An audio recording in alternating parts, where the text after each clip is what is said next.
Hello दोस्तों, नमस्कार। स्वागत है एक बार फिर से आप सभी के अपने प्रिय चैनल पर। दोस्तों आपको बता दें जो अभी की सबसे बड़ी खबर आ रही है, जहां कश्मीर में G20 से चिढ़ा पाकिस्तान, फिर अलापा जनमत संग्रह का राग। जी हां दोस्तों, साथ ही साथ कश्मीर को लेकर किस प्रकार से बौखलाया हुआ है पाकिस्तान, जानकर आप भी हो जाएंगे हैरान। साथ ही साथ आपको बताएंगे जहां पीएम मोदी और पुतिन की दोस्ती पर मंडराया खतरा, इस वजह से रशिया ने भारत को दी तेल और हथियार डील रद्द करने की धमकी। और साथ ही साथ बताएंगे जहां पीएम का अपमान करने की चुकानी पड़ेगी कीमत, मौजूदा सीटें भी नहीं बचा पाएगी कांग्रेस। जी हां दोस्तों, बॉयकॉट पर खूब बरसे अमित शाह। और साथ ही साथ आपको सारी जानकारी बताएंगे, तो बने रहेगा वीडियो के अंत तक। और अभी खबरों में आगे बढ़ने से पहले हमेशा की तरह अपने भारत देश का और भारतीय सेनाओं का जमकर समर्थन करते हैं, तो इस वीडियो को भी कर दीजिए लाइक, चैनल को कर दीजिए सब्सक्राइब, बेल आइकन दबाइए, साथ ही कमेंट बॉक्स में लिख दीजिएगा जय हिंद। जी हां, तो बात करते हैं पहली और सबसे बड़ी खबर की, जहां कश्मीर में G20 से चिढ़ गया पाकिस्तान, फिर अलापा जनमत संग्रह का राग। बताते भारत ने हाल ही में कश्मीर में G20 टूरिज्म वर्किंग ग्रुप की मीटिंग की मेजबानी की। इसको लेकर पाकिस्तान चिढ़ा हुआ है। पाकिस्तान ने कश्मीर में हुई मीटिंग को लेकर कहा है कि वो भारत के इस कदम को पूरी तरह से खारिज करता है। भारत द्वारा कश्मीर में G20 बैठक आयोजित करने का पाकिस्तान ने विरोध किया है। साथ ही श्रीनगर बैठक में भाग नहीं लेने के लिए चाइना, सऊदी अरबिया, तुर्की, मिस्र और ओमान की सराहना भी की है। पाकिस्तान का कहना है कि जम्मू और कश्मीर अंतर्राष्ट्रीय स्तर पर विवादित क्षेत्र के तौर पर जाना जाता है। ये विवाद 7 दशकों से अधिक समय से संयुक्त राष्ट्र सुरक्षा परिषद के एजेंडे में बना हुआ है। ऐसे में भारत ने जम्मू कश्मीर में इस बैठक की मेजबानी करके संयुक्त राष्ट्र सुरक्षा परिषद के प्रस्तावों, संयुक्त राष्ट्र चार्टर के सिद्धांतों और अंतर्राष्ट्रीय कानून की अवहेलना की है। पड़ोसी मुल्क ने यह तक कहा कि विवादित क्षेत्र में G20 की बैठक आयोजित करना जम्मू कश्मीर के लोगों के साथ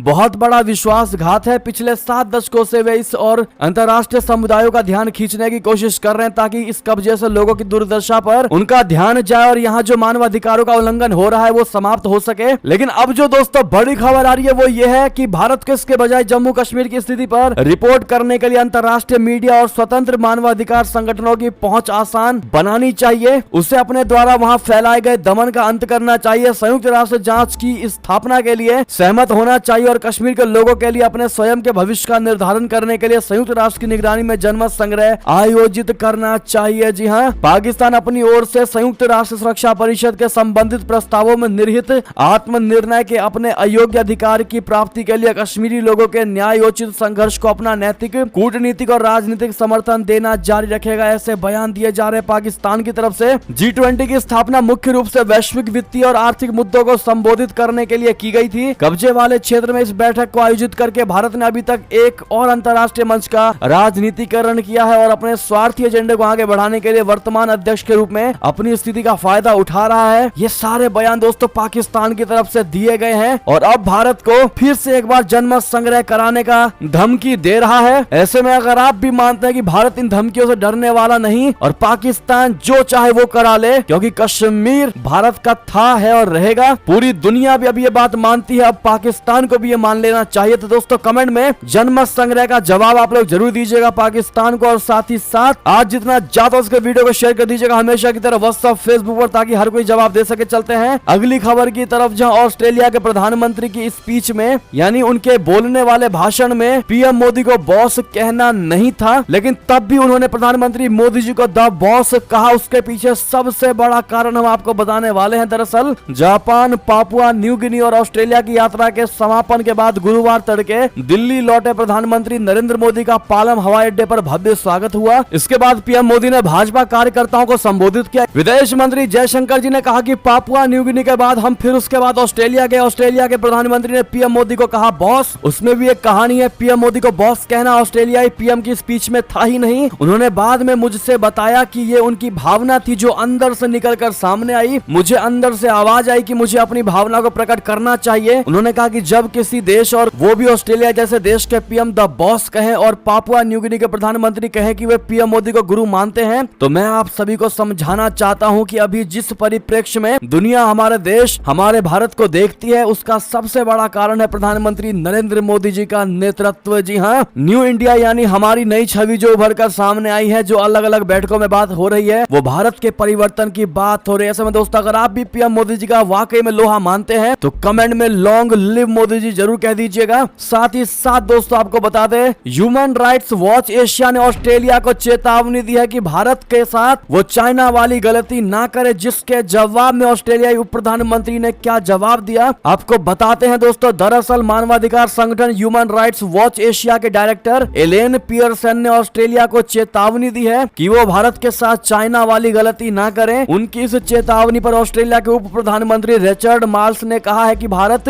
एक विशाल लोकतंत्र वाला देश है और ऑस्ट्रेलिया उसके साथ समान मूल्य साझा करता है। एलेन पियर्सन ने कहा कि ऑस्ट्रेलिया ने चाइना की सरकार के साथ अपने व्यापारिक संबंधों को मजबूत करने के लिए मानवाधिकार की चिंताओं को परे रख दिया था। उन्होंने ऑस्ट्रेलिया को चेताते हुए कहा है कि वो भारत के साथ इस तरह की गलती को ना दोहराएं। इसको लेकर मंगलवार को रिचर्ड मार्ल्स ने जवाब देते हुए कहा कि भारत एक विशाल लोकतंत्र और इसके मूल्य ऑस्ट्रेलिया के साथ मिलते हैं। उन्होंने कैनबरा में पत्रकारों के सवालों के जवाब में कहा कि भारत के साथ हमारे रणनीतिक संबंध कभी इतने मजबूत नहीं रहे जितने कि अब हैं। दोनों ही देश इंडो पैसिफिक क्षेत्र की सुरक्षा के लिए बहुत काम कर रहे हैं। दोनों देश के बीच ये संबंध और भी गहरा होता जा रहा है। यानी कि दोस्तों ऑस्ट्रेलिया के उप प्रधानमंत्री ने ये बता करके पूरे विश्व को जता दिया है कि भारत के साथ अब ऑस्ट्रेलिया का संबंध भाईचारे की तरह है। जी हाँ, साथ ही साथ दोस्तों अगली बड़ी खबर की बात करें, जहां एक तरफ ऑस्ट्रेलिया जैसे देशों के साथ भारत की साख बढ़ती जा रही है, तो वहीं रशिया के साथ में खटास जैसी खबर आ रही है। दोस्तों बता दें, पुतिन मोदी की दोस्ती पर मंडराया बड़ा खतरा। इस वजह से रशिया ने भारत को क्या दे दी है तेल और हथियार डील रद्द करने की बड़ी धमकी। बता दें, यूक्रेन के साथ जारी युद्ध के बीच रशिया पूरी दुनिया से अलग पड़ गया है और उस पर फाइनेंशियल एक्शन टास्क फोर्स की ब्लैक लिस्ट में शामिल होने का खतरा मंडराने लगा है। अब रशिया इसके लिए भारत पर दबाव बना रहा है ताकि वो उसे FATF की ब्लैक या ग्रे लिस्ट में शामिल होने से बचाए। फाइनेंशियल एक्शन टास्क फोर्स एक ऐसी अंतर्राष्ट्रीय संस्था है और वो अंतर्राष्ट्रीय वित्तीय अपराध को रोकने की कोशिश करती है। FATF की ब्लैक या ग्रे लिस्ट में शामिल देशों को दी जाने वाली वित्तीय सहायता तो बंद कर ही दी जाती है, साथ ही उस पर निगरानियां भी बढ़ा दी जाती है। जी हाँ, यूक्रेन में जारी रशिया की सैन्य कार्रवाई की वजह से दुनिया भर के देशों ने उस पर बैन लगा दिया और वो अलग थलग पड़ गया है। अब रशिया भारत पर दबाव बनाने की कोशिश कर रहा है। ब्लूमबर्ग की रिपोर्ट के अनुसार रशिया ने भारत को FATF की ब्लैक या ग्रे लिस्ट में शामिल होने से ना बचाने की स्थिति में रक्षा और ऊर्जा डील को रद्द करने की धमकी दी है। रिपोर्ट के अनुसार एक रूसी स्टेट एजेंसी ने भारत को चेतावनी देते हुए कहा है कि अगर रशिया FATF की ब्लैक या ग्रे लिस्ट में शामिल होता है तो उसे ऊर्जा, डिफेंस और ट्रांसपोर्टेशन क्षेत्र में गंभीर परिणाम भुगतने होंगे। रशिया की इस धमकी के बाद भारत और रूस की सालों पुरानी दोस्ती पर खतरा मंडराने लगा है। जी हाँ, इस पर आप क्या कहना चाहते हैं दोस्तों? अपनी राय जरूर रखिएगा। लेकिन आपको बता दें कि कुछ समय पहले रशिया ने हाल ही में ये कहा था कि भारत FATF का विश्वसनीय सदस्य है, मेंबर है, लेकिन इसके बावजूद उसने यानी भारत ने रशिया को निलंबित किए जाने का विरोध नहीं किया और चुप बैठा रहा। ऐसे में दोस्तों जिस प्रकार से एक समय था जब रशिया ने भारत को हथियार मुहैया करवाए थे, भारत को जब कोई देश भारत के साथ नहीं खड़ा था तो अकेला रशिया ने भारत की मदद की थी, क्या वो दौर आ चुका है उसका बदला चुकाने का? क्या भारत को रशिया का साथ देना चाहिए दोस्तों, या फिर यहाँ पर न्यूट्रल रहना चाहिए? क्योंकि पश्चिमी देश भी भारत पर निगरानी कर रहे हैं और भारत अगर एक तरफ झुकाव देता है रशिया की तरफ तो पश्चिमी देश भी हावी हो सकते हैं और कहीं ना कहीं वो भी भारत को लेकर भारत के खिलाफ जा सकते हैं। ऐसे में भारत को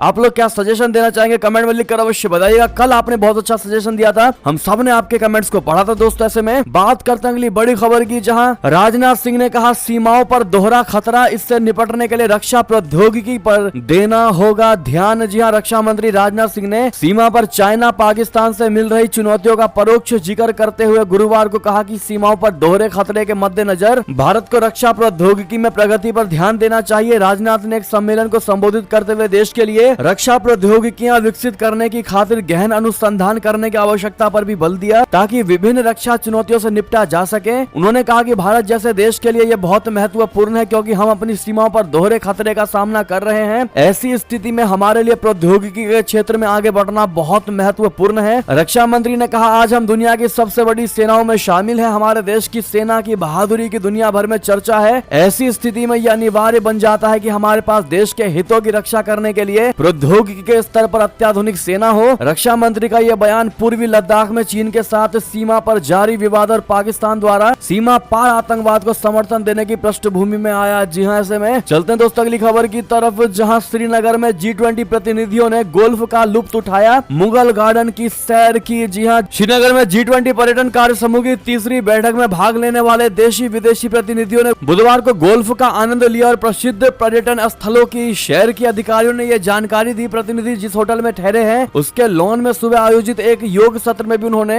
हिस्सा लिया। अधिकारियों ने कहा कि प्रतिनिधियों और भारत के G20 शेरपा अमिताभ कांत ने रॉयल स्प्रिंग्स गोल्फ कोर्स में गोल्फ भी खेला। अधिकारियों ने बताया कि इसके बाद उन्होंने डल झील के किनारे स्थित प्रसिद्ध मुगल गार्डन निशात का दौरा किया। उसके बाद प्रतिनिधियों ने शहर के मध्य में हाल में पुनर्विकसित पोलो व्यू बाजार का दौरा किया। अधिकारियों ने कहा कि उन्होंने दुकानदारों से भी बातचीत की और कुछ स्थानीय कला समृद्धि और अन्य सामान भी खरीदे। साथ ही साथ दोस्तों अगली खबर बता दें, जहां इमरान खान, बुशरा बीबी और उनके 80 सहयोगियों को नहीं छोड़ पाएंगे पाकिस्तान। शहबाज सरकार ने नो फ्लाई लिस्ट में डाला इनको। जी हां, सिविल वार की ओर जा रहा पड़ोसी मुल्क पाकिस्तान के पूर्व प्रधानमंत्री इमरान खान पर शहबाज सरकार और पाकिस्तानी आर्मी ने शिकंजा कसना शुरू कर दिया है। पाकिस्तान तहरीक इंसाफ के चीफ इमरान खान, उनकी बीवी, उनकी पत्नी बुशरा बीवी और पीटीआई के 80 अन्य सदस्यों को नो फ्लाई लिस्ट में डाल दिया गया है। यानी अब ये लोग देश छोड़कर भी नहीं भाग पाएंगे। इमरान खान पर यह शिकंजा ऐसे वक्त में कसा गया है जब उन पर आर्मी एक्ट लगाने की तैयारी हो रही है। इमरान की गिरफ्तारी के बाद 9 मई को पूरे पाकिस्तान में हिंसा भड़क गई थी। इमरान पर हिंसा की साजिश रचने का आरोप लगा है। इससे एक दिन पहले इमरान खान ने देश को संबोधित करते हुए शहबाज सरकार और आर्मी पर पीटीआई को खत्म करने का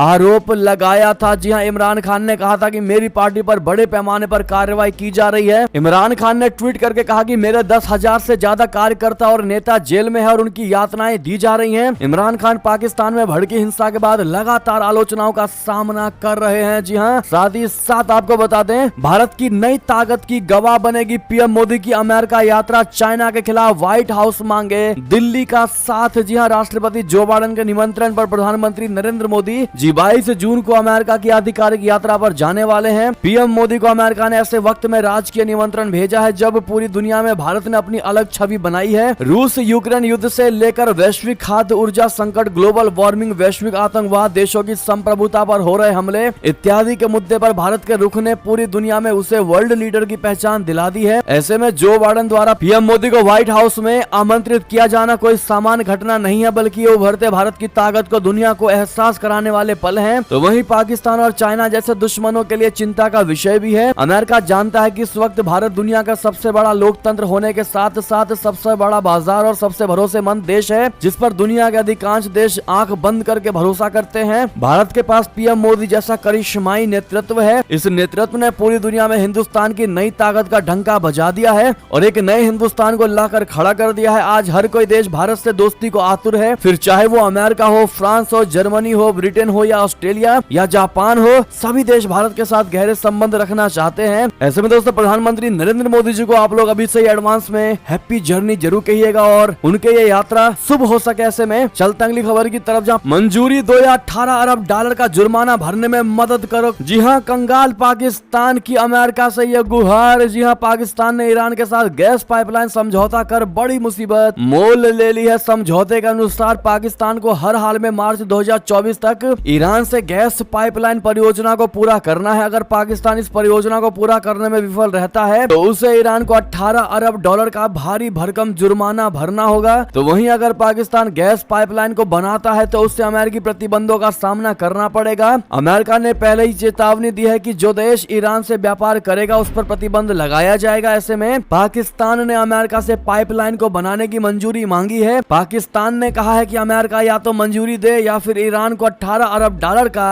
हर्जाना चुकाने में मदद प्रदान करे। जी हाँ, डॉन की रिपोर्ट के अनुसार पेट्रोलियम मंत्री मुसादिक मलिक ने इस मुद्दे को अमेरिकी अधिकारियों के सामने उठाया और इस महीने की शुरुआत में उन्होंने अमेरिका का दौरा भी किया था। यानी कि फिर एक बार अमेरिका का चाहे प्रधानमंत्री हो चाहे किसी भी निचले स्तर का डेलीगेशन क्यों ना हो, जब भी विदेश जाते हैं वास्तव में भीख मांगने ही जाते हैं। और इस बार अमेरिका से भीख मांगा गया है कि या तो मुझे मंजूरी दे दो कि मैं ईरान के डील को कंप्लीट कर सकूं या फिर 18 अरब डॉलर का जुर्माना भरने में मेरी मदद करो। चलते दोस्तों अगली खबर की तरफ, जहां बेलारूस में रूसी परमाणु हथियारों की तैनाती हुई शुरू। बड़ी खबर दोस्तों, पुतिन के दोस्त लुकाशेंको ने कर दी इसकी पुष्टि। बता दें, बेलारूस के राष्ट्रपति अलेक्जेंडर लुकाशेंको ने गुरुवार को कहा कि रशिया ने उनके देश में परमाणु हथियारों की तैनाती को शुरू कर दिया है। इसी साल मार्च में रूसी राष्ट्रपति व्लादिमीर पुतिन ने बेलारूस में टैक्टिकल न्यूक्लियर वेपन की तैनाती का ऐलान किया था। शीत युद्ध के बाद ये पहला मौका है जब रशिया अपने परमाणु हथियारों को किसी दूसरे देश में तैनात कर रहा है। बेलारूस में परमाणु हथियारों की आपूर्ति शुरू करने को लेकर रशिया ने अभी तक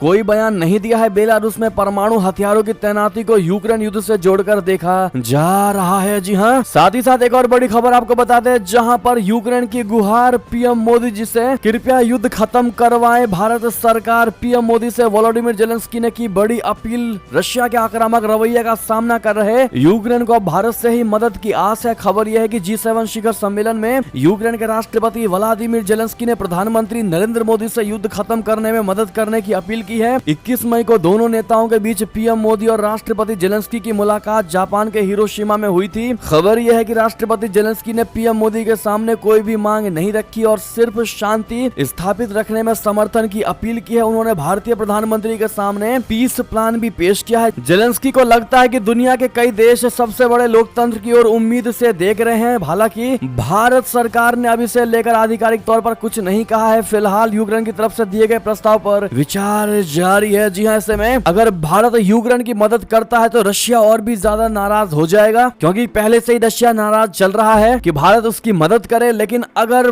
भारत ने यूक्रेन के लिए थोड़ा सा भी बयान दे दिया दोस्तों उसके सपोर्ट में, या कुछ भी कह दिया, तो रशिया नाराज जरूर हो जाएगा और भारत बिल्कुल नहीं चाहेगा कि रशिया भारत से नाराज हो। अब ऐसे में भारत अपना मझधार में फंस चुका है। ऐसे में आप लोग क्या सुझाव देना चाहेंगे? एक भारतीय होने के नाते भारत देश के हर विकास में अपना समर्थन कीजिए दोस्तों, और कमेंट में लिखकर बताइए कि ऐसे में भारत को क्या करना चाहिए, क्या जवाब देना चाहिए और क्या एक्शन लेना चाहिए। साथ ही साथ अगली खबर की बात करते हैं, जहां भारत बांग्लादेश की मजबूत कनेक्टिविटी। भारतीय रेलवे ने ढाका को सौंपे 20 ब्रांड गेज इंजन। जी हां, भारत और बांग्लादेश के प्रधानमंत्री नरेंद्र मोदी और शेख हसीना सामाजिक, आर्थिक और राजनीतिक क्षेत्रों में द्विपक्षीय संबंधों को बेहतर बनाने के लिए सक्रिय भूमिका निभा रहे हैं। इस बीच आपसी संबंधों को और मजबूत बनाने के लिए भारत से 20 ब्रांड गेज इंजनों को बांग्लादेश भेजे गए हैं। रेल मंत्री अश्वनी वैष्णव ने रेल भवन में आयोजित एक कार्यक्रम में वर्चुअल रूप से इन इंजनों को मंगलवार यानी 23 मई को रवाना किया है। तो वहीं बांग्लादेश की ओर से रेल मंत्री मोहम्मद नुरुल इस्लाम सुजान भी वर्चुअल माध्यम से इस समारोह में शामिल हुए। भारत सरकार से अनुदान सहायता के अंतर्गत इन डीजल इंजनों को बांग्लादेश को सौंपा गया। बांग्लादेश रेलवे की आवश्यकताओं को ध्यान में रखते हुए इन इंजनों को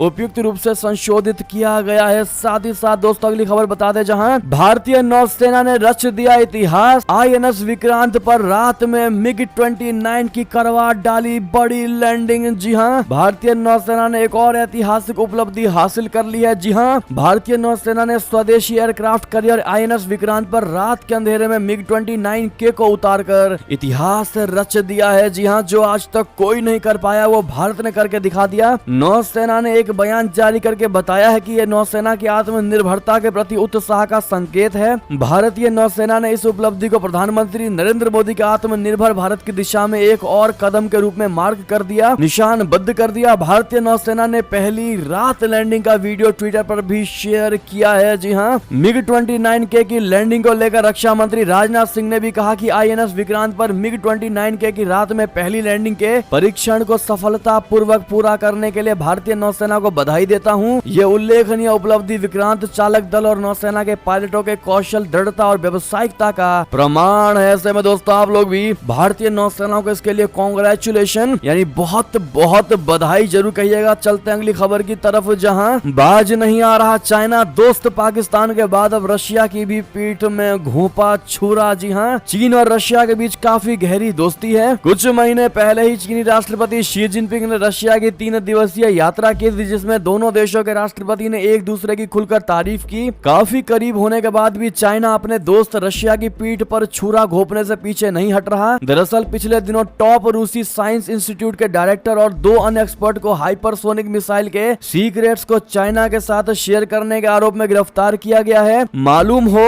कि चाइना पाकिस्तान को भी दोस्त बताकर उसको धोखा दे चुका है। चीन के कई प्रोजेक्ट्स के चलते पाकिस्तान बुरी तरह से कर्ज में डूबा हुआ है। न्यूज एजेंसी राइटर्स के सूत्रों ने बताया कि साइबेरिया की Khristianovich institute of theoretical and applied mechanics बोले तो ITEM के प्रमुख अलेक्जेंडर शिपलुक पर 2017 में चीन में एक वैज्ञानिक सम्मेलन में क्लासिफाइड सामग्री सौंपने का संदेह है। हालांकि अपने ऊपर लगे आरोपों से अलेक्जेंडर शिपलुक ने इनकार किया है। उन्होंने बताया कि विचाराधीन जानकारी को वर्गीकृत नहीं किया गया था और ये लोगों के अनुसार स्वतंत्र रूप से ऑनलाइन उपलब्ध थी। यानी कि दोस्तों ड्रैगन ने ये रशिया के खिलाफ बहुत बड़ा जाल बिछाया था और रशिया को फंसाने की कोशिश की गई। रशिया के साइंटिस्ट से ही चोरी करवा रहा था चाइना। जी हां दोस्त, पुतिन की ही टेक्नोलॉजी को चोरी कर रहा था चीन। साथ ही साथ अगली खबर की बात करें, जहां कूनो नेशनल पार्क में दम तोड़ रहे चीते, 2 2 दिन में 3 शावकों की मौत, चौथे की हालत बनी हुई है गंभीर। जी हाँ, कूनो नेशनल पार्क में महज 2 दिनों में चीतों के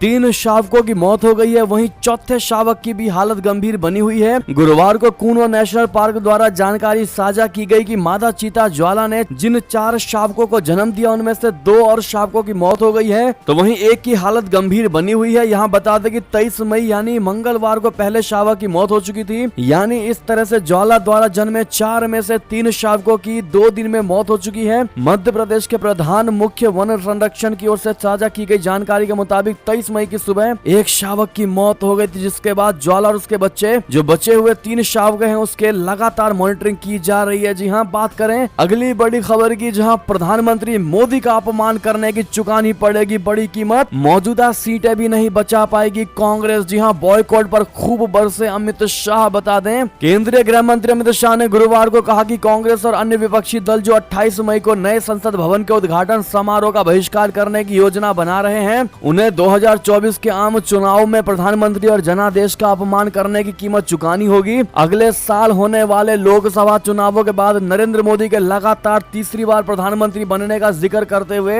अमित शाह ने दावा किया कि विपक्षी कांग्रेसी लोकसभा में अपनी मौजूदा सीट भी नहीं बचा पाएगी। तृणमूल कांग्रेस, राष्ट्रवादी Congress party, Janata Dal United, Samajwadi party और आम आदमी पार्टी सहित कांग्रेस सहित 19 दलों ने ये कहते हुए उद्घाटन समारोह में शामिल न होने का फैसला किया है कि नए भवन का उद्घाटन राष्ट्रपति द्रौपदी मुर्मू द्वारा किया जाना चाहिए, न कि प्रधानमंत्री द्वारा। विपक्षी पार्टियों पर निशाना साधते हुए अमित शाह ने कहा कि ये एक लोकतंत्र है और भारत के लोगों ने नरेंद्र मोदी को पीएम बनने के लिए वोट दिया है, लेकिन कांग्रेस पार्टी और उसका शाही परिवार गांधी 9 साल बाद भी पीएम को स्वीकार करने को तैयार नहीं है। वे प्रधानमंत्री को संसद में बोलने की अनुमति नहीं देते हैं और जब वे बोलते हैं या किसी कार्यक्रम में भाग लेते हैं तो कार्यवाही का बहिष्कार करते हैं। साथ ही साथ आपको बता दें दोस्तों, अमित शाह जी ने यहाँ तक कह दिया है कि तीसरी बार प्रधानमंत्री बनेंगे नरेंद्र मोदी। और साथ ही आपको बता दें, छोटा पड़ चुका है अब संसद उद्घाटन का बहिष्कार करने वालों का कुनबा। सरकार के साथ आ चुके हैं 25 दल। जी हाँ, 19 पार्टियों के बहिष्कार के बाद सरकार के फैसले के पक्ष में अब 25 पार्टियां आ चुकी हैं जो 28 मई को संसद भवन के उद्घाटन समारोह में हिस्सा लेंगी। एनडीए के इतर 25 पार्टियां रविवार यानी 28 मई को प्रधानमंत्री नरेंद्र मोदी की तरफ से किए जाने वाले नए संसद भवन के उद्घाटन में शामिल होने के लिए तैयार खड़े। ऐसे में कल हमने आप सभी के कमेंट्स पढ़े, आपने